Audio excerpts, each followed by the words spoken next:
Hello, Katie. Hi, Wow. Sam. That music was so zen. I was in a little zone there with my eyes I know. closed. It was a little scary too. It was like intense because we went from just like pre-talk to that happening, and then that lot. Oh my goodness. So welcome. Hello, LinkedIn. Hello, YouTube. Please say hi in the comments if you are joining us live or if you're watching the replay. Today we're doing something a little bit unique because we know that those unboxing videos that you see on Instagram and YouTube and stuff are fun to watch. And I remember, actually, I don't know if we talked about this, Katie, but I used to get the FabFitFun box, and I actually did an unboxing video one. And I also used to get a murder mystery kit, which was also interesting. I did unbox that live as well. So we thought, if people are unboxing things like that, we could unbox a beautiful book by one of our favorite mentors who doesn't know she's our mentor, Brené She's Brown. everybody's mentor. Yeah. I know, isn't she? So that's what we're doing today. Katie, did you read the book? No.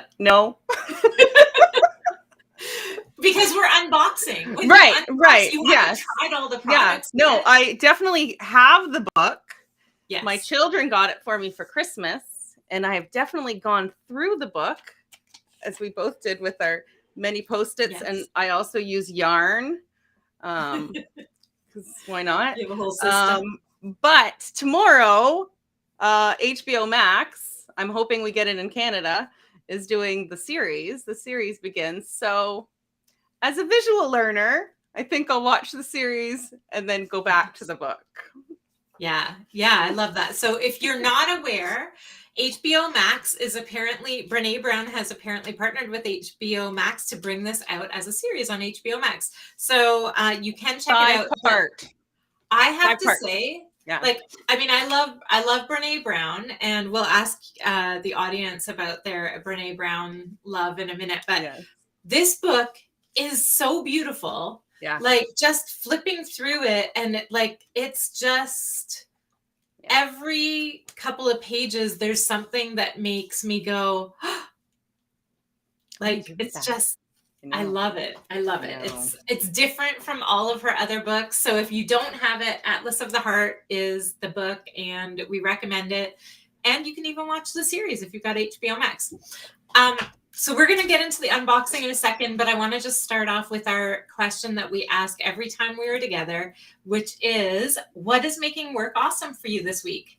I would like you to start. No, I always start. You start this time around. What is making work awesome for me this week is we are looking at a new system for our leadership programs to update our technology and add more community to it. And I am super excited to try it out, and have been fiddling with it and really enjoying the technology. And I can't wait to be able to add the little things like the gamification and the community and just the overall look and feel of that technology for our leaders and our programs. Yes. I'm excited. That's very exciting.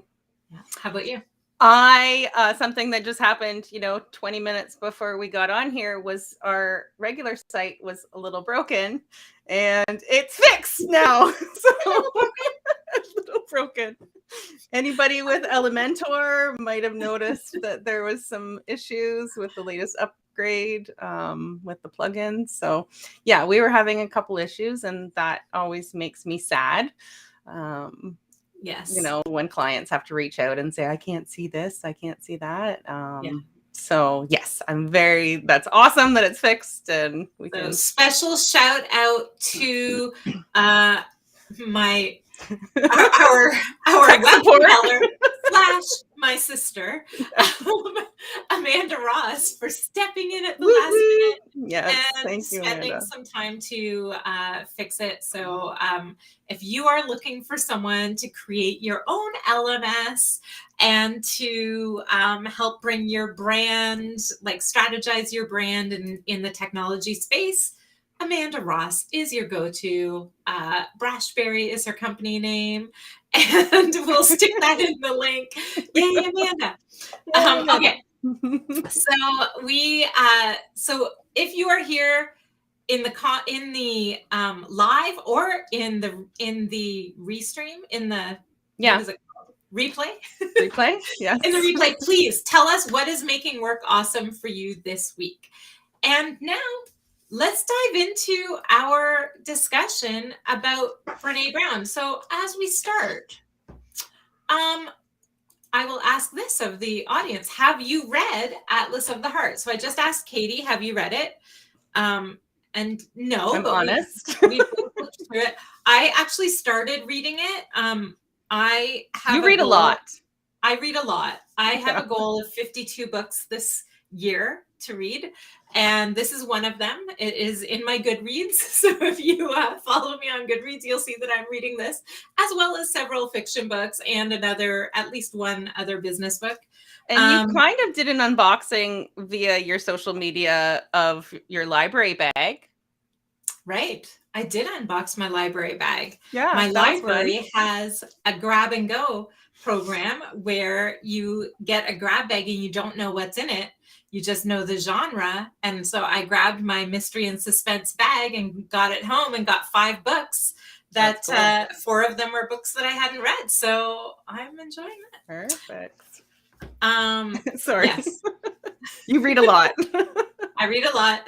And so I started this. I read probably the first couple of sections. I don't even know if I'd call them chapters, because like this book is way different from any other book that Brené Brown has written. A lot of her books, if you've read like Dare to Lead and Gifts of Imperfection and all of those, like it's really kind of storytelling, and she weaves in some research, but it's very different. This is a book that you should have out on your coffee table, and people should pick it up, and you should look at it when you're having any kind of emotion to see like, what is Brené Brown? How many emotions are in this book? 87 is what I 87. What I think I counted and read. Yeah. It's nice. The sections are nice because, like you said, you can just kind of pick it up, and the sections are like, the titles of the sections make sense. So like things haven't gone as planned. Here are emotions that I might feel if something hasn't gone as planned. Yeah. And she really unpacks, like, what is that emotion really like? What might it represent? The like history and background of the emotion, and like what to do. There's so much in here. It's amazing. So have you read the book? Give us a yes or a no in the comments if you're here live or in the replay. And we thought we would do a little bit of a flip through and share some of the things that stood out for us. So, Katie, do you want to go first with one of yours? Sure. Okay. I'll do a Post-it piece of string. So the first one was the vulnerability, because I think that it's something that we talk about in our, leadership a lot. Vulnerability is the emotion that we experience during times of uncertainty, risk, and emotional exposure. So she said that she reached out to tens of thousands of people to give examples of vulnerability in their own lives. And so they said like their first date after a divorce, talking about race with my team, trying to get pregnant after my second miscarriage, talking about my feelings, starting my own business, watching my child leave for college. Yeah. So it just like a bunch of those things are things that, and then giving and getting feedback. I don't know. It just plays into so many different portions of your, whether it's personal or through business. And I certainly think that I try to be vulnerable. But it's hard. It is so, like, I mean, Brené Brown and vulnerability, that's like the first word that comes to mind when I think of Brené Brown. And I love, that's what drew me to her at the beginning. When I first, so my favorite, let me just stick this in. My favorite Brené Brown book is The Gifts of Imperfection. Honestly, life-changing for me, because I had worked in so many environments and kind of grown up feeling like, I was in the gifted class. I got straight A's. My parents were very public facing. So, there was the children should be seen and not heard kind of feeling, and having to be very like professionally facing or like public facing persona. Yeah. And when I read The Gifts of Imperfection and realized how detrimental that is to happiness and joy and life and living wholeheartedly, it was really, really like, oh my God, light bulb. Life I've been living wrong. And so like, that's my favorite book, Gifts of Imperfection. If you haven't read it, highly recommend. And it is like, there's a lot of vulnerability in that. And I'm just thinking about vulnerability. A couple of things coming to mind, Katie, with that. One is I'm thinking of some leadership groups that we work with, and some of the conversations I've had either in coaching discussions or with the group about this balance, like how, some leaders say you shouldn't be vulnerable, you shouldn't show that you don't know the answers, and you shouldn't take those interpersonal risks. And, we take the approach that, of course, you're not going to like lean into making sure everyone feels totally uncertain and like the challenges that come with that. But saying you don't know the answer but having the confidence to know you'll figure it out together is vulnerable and effective. Like, and showing that you are not like, you're not invulnerable to all the challenges that life brings you or that work brings you, like that builds trust with people. So like, we really strongly believe that vulnerability is a big part of building trust. For sure. And I'm thinking of one thing, Brené Brown often shares the story, and it might be in this book as well, about when she was speaking to a group of military leaders. I can't remember what military they were in, but she talked about like, have you ever achieved something great without taking a risk, or that risk uncertainty, like basically vulnerability? And they said, no, it's true. There is no way of like achievement without vulnerability. So, for sure. Yeah, it's so core to like just achieving anything. So I love that vulnerability. Let me see. I was wondering if we picked any of the same things. I know. I don't know. Because as we unbox, we'll see. Yes. So I did not tag that one just because it was too obvious. Yeah, it was too obvious for me. but I love it. I agree with it. This is my first tag. It is about disappointment. So she says, disappointment is unmet expectations. The more significant the expectations, the more significant the disappointment. And so I was thinking about what section is that in? It is on page 43. Oh, okay. It is the section around places we go when things don't go as planned. Okay.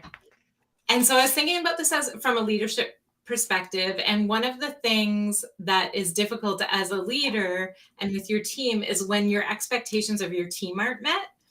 And so often there's a couple of things getting in the way. One is we haven't been clear about our expectations. So Brené Brown talks about painting done, whether you use like SMART action, SMART goals or anything, like how can you make it clear what you're expecting of people so that they have a better opportunity to actually meet your expectations? Because a lot of times they just don't know exactly what good looks like. And the other thing is thinking about, like I'm thinking about times when we fail. Sometimes it's like, what if your expectation was to learn instead of to, whether it's like, we want to, I don't know, get 10,000 whatevers. Yep. And, you only get 5,000. So what if your expectation was, we are going to try something and see what we learn from it. And our expectation is that we'll have like at least 3 new things to try next time. And like changing your expectation really helps you deal with the disappointment that might have felt like failure. If you had kept that old frame. Yeah. I don't know. Those were the things that were coming to mind for me for that. Yeah. I had like the comparative, which kind of, I don't know, it came before your where places go when not planned, but it was like when we compare, we want to be the best or have the best of our group. Comparison mandate becomes this crushing paradox of fit in and stand out. It's not be yourself and respect others for being authentic. It's fit in but win. And that was like I feel like those two things kind of go together. Like your expectation wanting to win. Yeah, your expectation is to be better and like to constantly be comparing yourself to where you think that you want to be or to where others are, rather than like, taking it all on yourself and letting the journey be your journey instead of somebody else's journey. So that really kind of stuck out to me too. Yeah, comparison is so like insidious. Like I think of that, and I have definitely fallen prey to that. Like where I look at like other entrepreneurs that are like really doing amazing things, and there can sometimes be a tendency to compare and feel like I'm failing, or like, we're not having the impact we want or whatever. And certainly I always want to have a greater impact.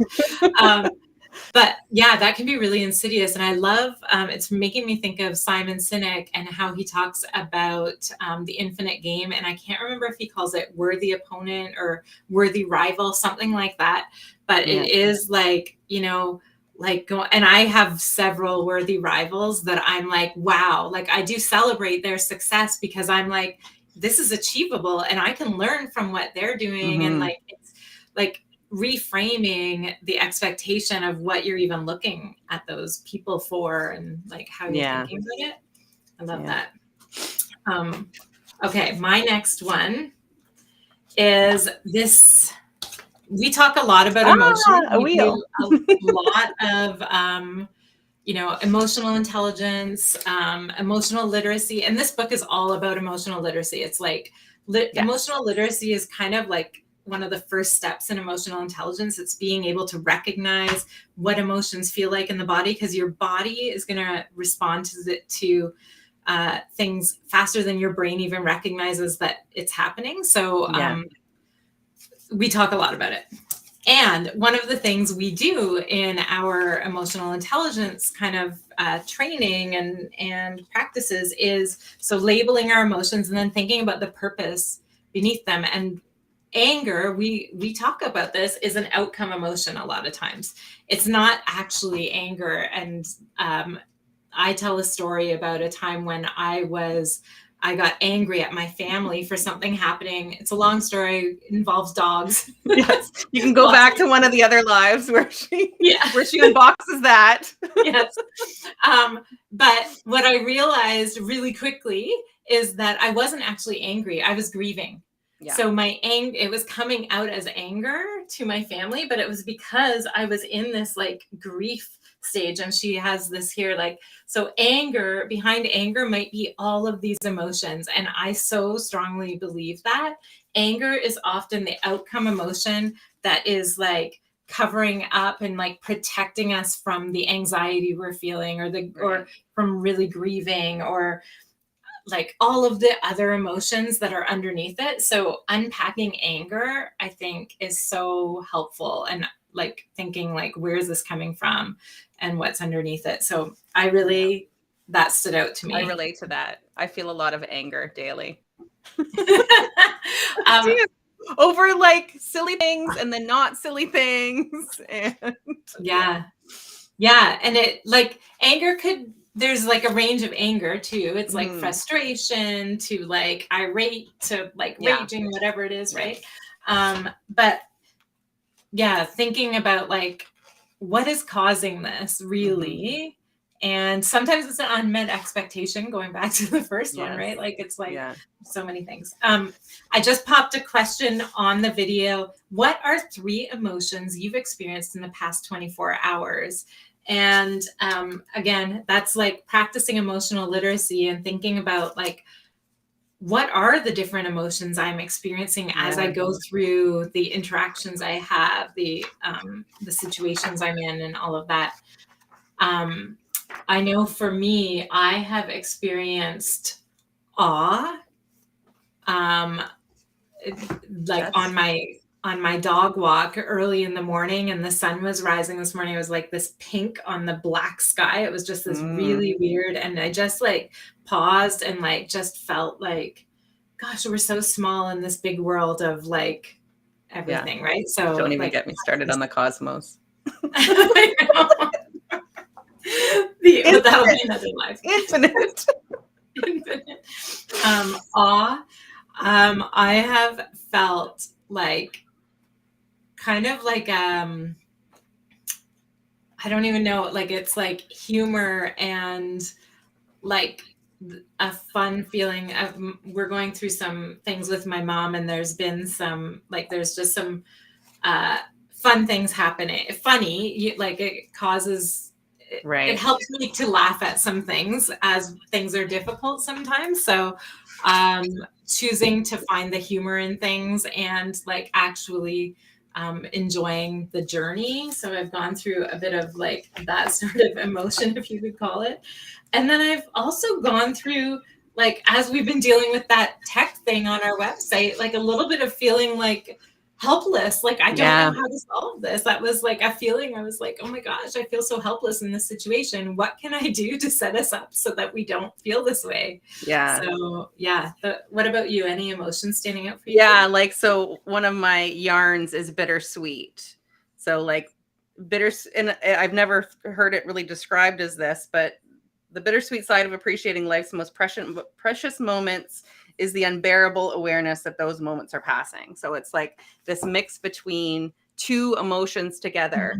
And so I think about like my kids going off to university, and like I can't wait for them to get, like, one's already out of the house and the other one's about to get out of the house, but like it's this, then they're, moving on. So it's definitely, it's a weird emotion, or it's a weird thing to feel 2 emotions. And that's what this one is. And it really, really resonated with me. And it's funny because I think that she had just posted something on LinkedIn about the podcast about more bittersweetness. With Susan Cain. Susan Cain's book, Bittersweet is Healing, especially now. So I'm going to have to, she's doing the Unlocking Us podcast. So I'm going to have to check that out. And then anger. I don't even know if it's anger, frustration. I get sent something, via direct message from somebody who like I love and care about, but like it has check out page 222 and see if there's something underneath. 222. What's behind that feeling? Is it like outrage at injustice? Or no, it's like you don't even like, why are you sending that to me? I don't need you to send that to me. Do you not know me? Like, I get that it's like something that I might be interested in, but I also have a brain, so I can like look up that stuff on, I don't know, with no context, with like no, like just article share, nothing. And I just like, what? Why? I don't understand. And then I don't want, and then I'm like, do I write back and say thank you, or do I ignore it, or do I say like, why did you send this to me with no context? So, it's not anger, it's just frustration. Was this a mistake? Confusion. Or, like, did you send this to everybody on your direct message list and I'm just part of it? Like, it's just frustrating because like I really feel like I try to build good connections with people. So then when I don't get that in return, like an actual connection, that gets very, very frustrating. It's like, it's an unmet expectation, I guess. Holy crap. Everything goes back to that. Yeah. Unmet expectations. It really, I just want it in return. I just oh my gosh. So behind this confusion, definitely frustration, confusion,